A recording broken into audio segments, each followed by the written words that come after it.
But of course, some of the greatest attachments in life are the attachments that we have to other people. And these are the areas which are, now we're getting to maybe the core, really important attachments.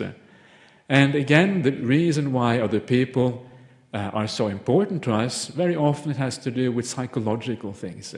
The people we like are people who are kind to us, who maybe praise us, who have compassion towards us, who understand us, people we can speak to, and we feel a sense of relief when we speak to these people. And that's why we often have very strong attachments to people around us, particularly if you maybe have a spouse you've been living with for decades and decades and decades.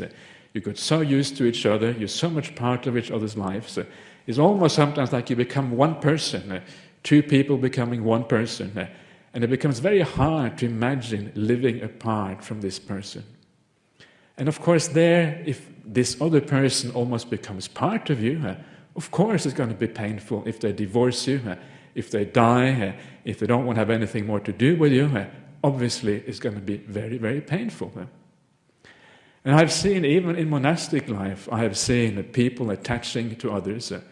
And I remember in particular when I first started off in monastic life, I remember Ajahn Chah, the teacher of Ajahn Brahm, and many other of the Western teachers.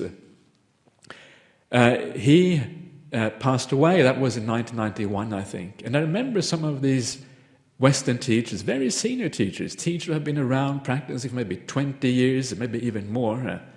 And they said what a great sense of loss it was to lose Ajahn Chah.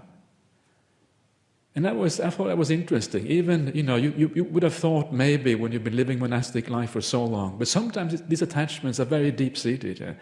And of course, if the person that you are attached to is somebody who is very special, somebody who is very wise, who has a lot of compassion, who has a lot of wisdom, somebody you can rely on always to give you sound advice, to move you in the right direction, that sort of person, of course, you're going to attach, because these are the people who can help you solve the problems in your life in a very deep sense.